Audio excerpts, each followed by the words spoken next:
Hello, my name is Pew Pew Choo Choo, and today we will be covering my Unity of Command campaign from the Battle of 2nd Karkov to the Battle of Case Blue. We'll start off by covering the Second Battle of Karkov. For the duration of this AAR, new unit types will be listed on the side of the screen here. We start off the Second Battle of Karkov by opening up onto the enemy's forces on the northern front.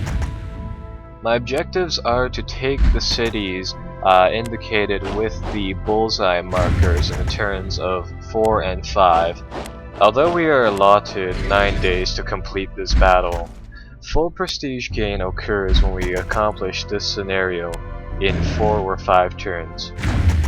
Our immediate goal is to address the enemy counterattack inside the southern portion of the map. Inside of Unity of Command, armored units are and will always be your forward units inside combat, and you may have seen earlier that the attack values for infantry are quite low in relative comparison to armored units. Our first turn ends with a feint on the northern front and a decisive breakthrough through the south. Supply inside the game is handled relatively simply. So long as the Russians keep away from our railroad crossing at the southern edge of the map and at the northern side of the map, we will be fine. The Russians are supplied in a rather unique way. They do not have to follow any road constraints, although their supply waxes and wanes as they grow farther from their supply depots. Our objective is quite simple at the moment. We simply want to cut off the salient, the bulge that is appearing on our side of the river. Enemy partisans inside this scenario help the enemy seal up our areas. Turn 2 begins with the Russians attempting to cut out the second supply depot located on the southern bridge of the map. I bring air forces into the area to try to clear up the way and destroy the enemy's formations there. As you see here on the supply map, our southern front is completely cut off from supply at the moment. Inside Unity of Command, a total of 3 turns can be lapsed before units completely give out from exhaustion of supplies. Since we have alleviated this problem on turn 1 of no supply, we should be fine to continue our offensive. Inside the central front, I bring up heavy armor, heavily reinforced armor, to move forward.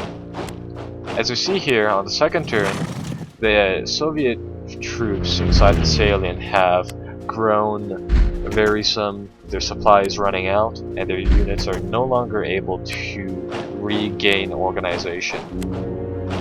Unit health is represented by the dots inside the game. For later reference, we will call them steps. As supply runs out, units are unable to regain unorganized steps represented by the grayed out dots. A unit may be composed of 7 dots. Some of those units may be suppressed and therefore put out of action.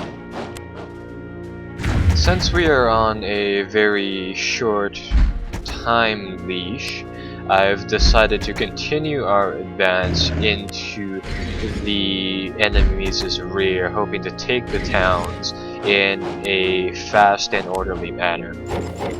I should add that since the enemy has been out of supply for 2 turns now, they cannot advance any further with the use of their infantry or tanks. They simply cannot attack with those units that are out of supply for more than 2 turns.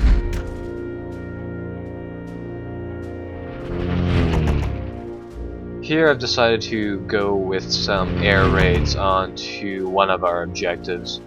Since the enemy is heavily dug in inside these areas, it'll be very difficult to force an advance through, especially across the river.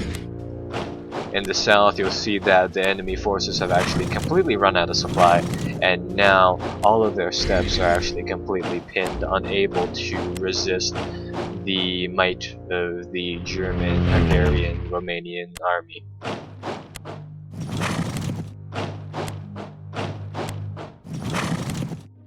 Unity of Command is a great introductory wargame, for it teaches many lessons to the player about operational theory. In particular, inside this case, it is much better to go for objectives rather than to wage a war of attrition, rather than eliminating enemy objectives by slowly dwindling the enemy's forces and pushing until the enemy's line of resistance has collapsed.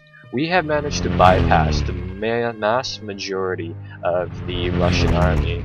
Instead of advancing on them with very costly attacks, very costly and time-consuming attacks, I might add, we have maneuvered our forces through the enemy's flanks, broken through to our objectives, and destroyed their army in the process without suffering as many casualties. I might add that early inside the video I have said that this scenario went on for 9 turns. It is actually 6. My apologies.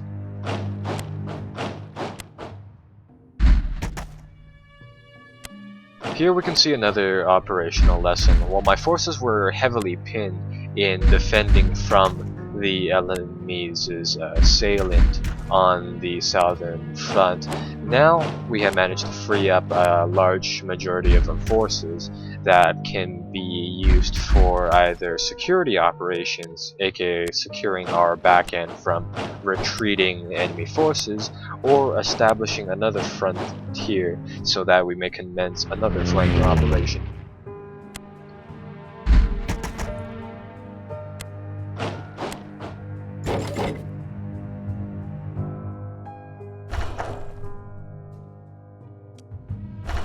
Now that we've broken through the first line of the enemy's defenses, we must consider the principles of diminishing force of attack, and the fact that as we continuously push forward, the enemy's front will be shortened dramatically, and in certain situations it will be hard pressed to form a concentrated area filled with enemy units. Inside this particular scenario, the latter happens, in which the enemy forms a very large defensive line, concentrated with many infantry squads. Luckily, our German panzers are able to break through the area with relative ease, seeing as how they are only infantry.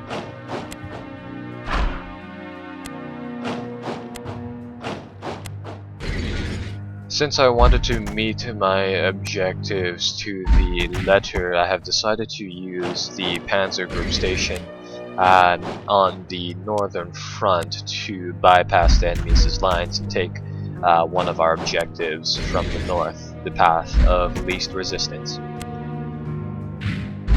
Wargaming is also about long-term planning. Inside this particular little bit of action, you'll see that we have one very weak infantry division protecting one of our objectives. A lack of foresight on my part led to it being seized by the Soviets.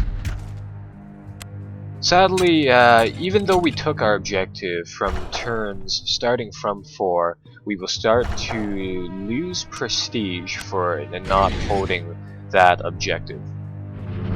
Now that it is our turn again, I decide to renew my attacks on the 2 different objectives, concentrating air in the north, where ground support is minimal,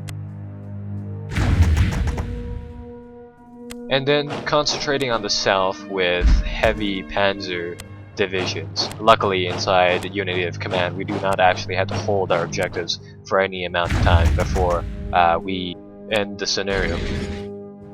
Please like and subscribe to follow the rest of this AAR. Thank you very much. This is PP Choo Choo.